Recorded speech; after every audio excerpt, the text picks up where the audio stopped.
Coming up on Mountain News this morning, Governor Andy Beshear stops a gas tax hike that would have went into effect in July. We tell you what that means for you.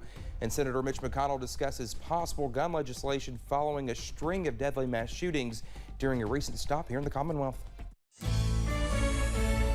Dedicated to Eastern and Southern Kentucky, this is WYMT Mountain News this morning.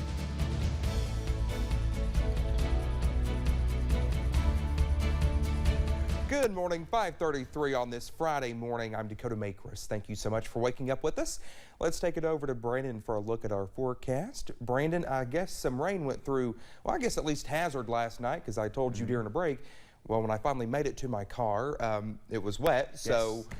But anyway, yep. I mean, unless you just slept, walked, and washed it when you were sleeping last night. You know what? I think that's a possibility. It's always a possibility. It is. But I think it was more likely that it was some rain out there last night. But yes, it did rain quite a bit in some areas as we headed out the door last night. I was coming to work about 9:30 and got kind of out of Letcher County. It kind of stopped, so that was good news. It was moving its way out, but still some fog around this morning. So moisture of a type, but it's up there in the higher elevations. Buffalo Mountain, seeing some up there this morning. Limited visibility to the tower across the way down into the other side of the mountain there. 59 Wise, Clintwood, and Moorhead. 57 now our new cool spot in Irvin, and then 66 is our warm spot down in Jacksboro. But everybody else is in the upper 50s and low to mid 60s out there this morning. Your planner for today: sunrise at 6:13 and sunset at 8:50. Skies will gradually clear as we head throughout the day, but the best news I can give you: no rain. The rain is gone. It's going to be cloudy and dreary for a little bit, and then we'll see the sunshine a little bit later today. Perfect day for day 2 of the Poke Salad Festival, which is where Dakota and Evan are heading a little bit later on, and Jonathan, our director, too. The rest of the forecast coming up here in just a little bit. Dakota? All right, Brendan, thank you. Well, Governor Andy Beshear says the state of Kentucky can stop a slight increase in gas prices from taking effect next month. The governor says he's issuing an emergency regulation to halt an increase in the gas tax July 1st.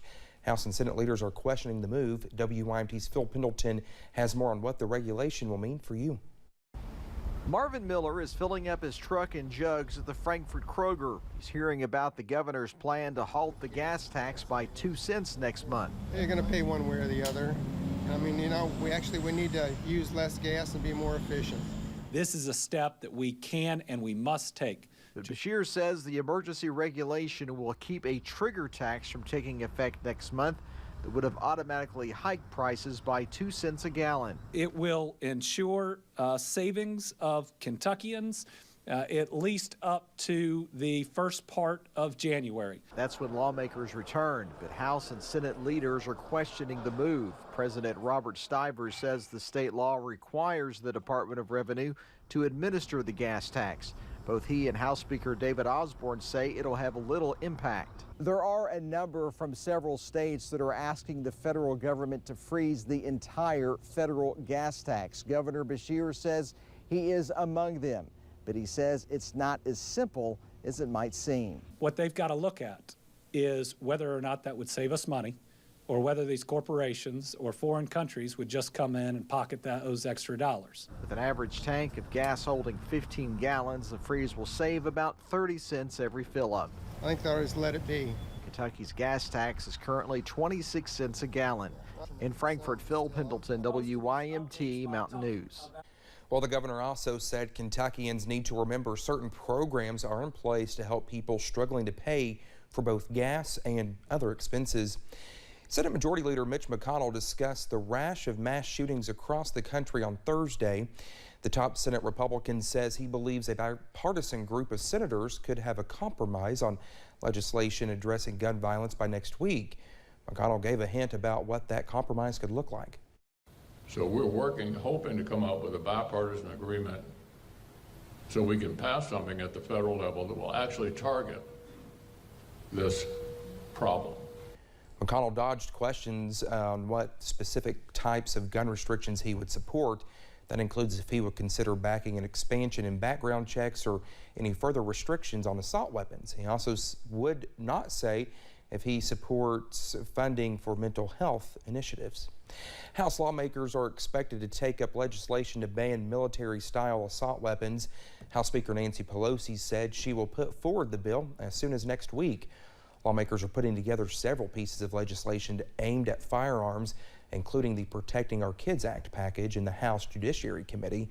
Discussions in the Senate have centered on less restrictive gun measures, including strengthening background checks and mental health initiatives. Meanwhile, a House committee is likely to move along a new gun reform bill, but it's not expected to pass the Senate. Some states are not waiting for the federal government to act. Following the Buffalo supermarket shooting, the New York governor and state Democrats have introduced 10 bills to tighten gun laws and close loopholes. And in Texas, where gunmen killed 19 children and 2 teachers in Uvalde, Governor Greg Abbott is now calling for the creation of special committees to address school security and firearm safety. Also in Texas, the Girl Scouts is honoring one of the victims of the Uvalde school massacre. 10-year-old Omri Jo Garza died in the school shooting trying to use her phone to call authorities for help. Tuesday, the Girl Scouts awarded her with a Bronze Cross, which is given for saving or attempting to save the lives of others in the risk of losing their own. It's one of the highest honors in the organization.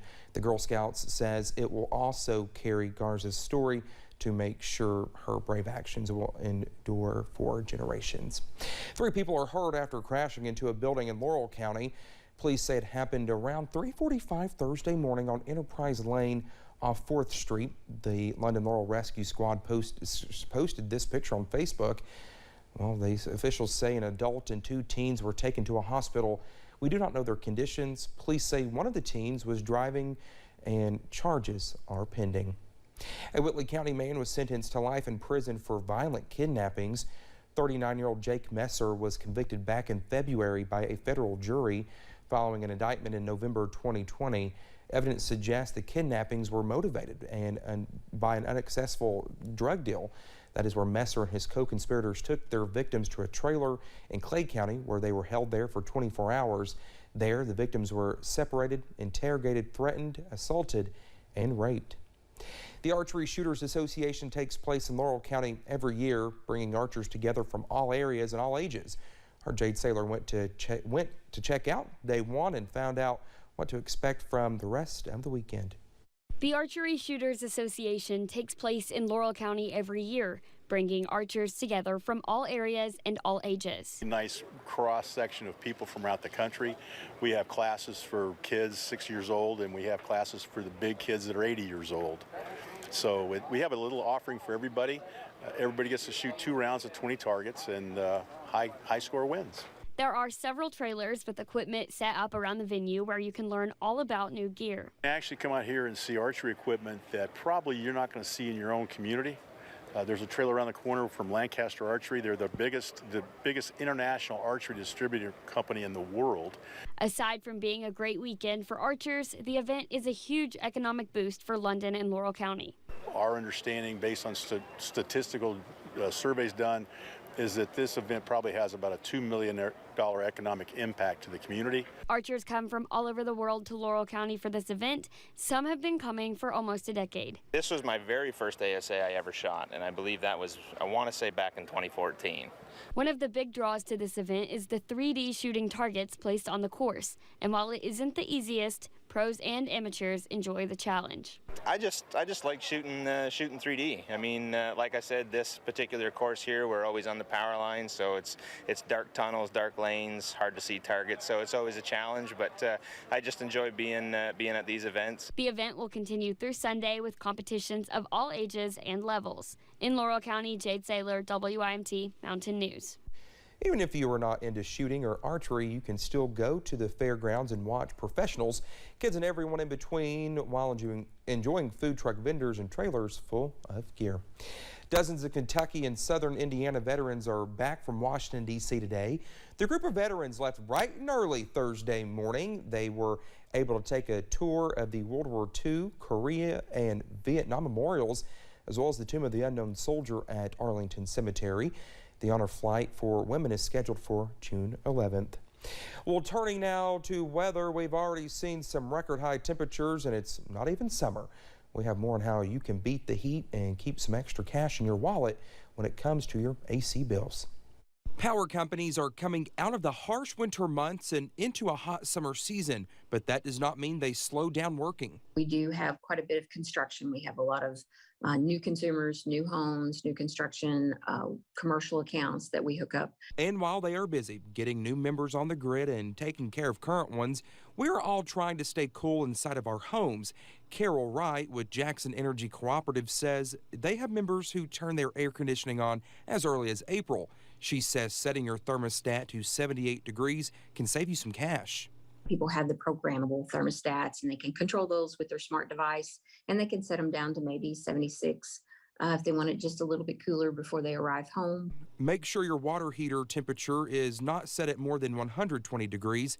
And your washer and dryer, well, they use a lot of energy too. Make sure you use the cold water setting when you're doing laundry. That saves on the hot water heating itself. And minimize your drying time. A lot of people dry their clothes and then hang them up to finish drying. You can also switch from incandescent bulbs to LED bulbs to see savings on your bill. Dakota Makris, WYMT Mountain News. Well, another step you can take, unplug appliances and even phone chargers when they are not being used. Well, coming up here on Mountain News this morning, the radio community is mourning the loss of one of their own. We remember Carl Shannon. Rain chances have moved out, and now sunshine will eventually move in. How long will those dry conditions last? I'll have the answer in about 3 minutes.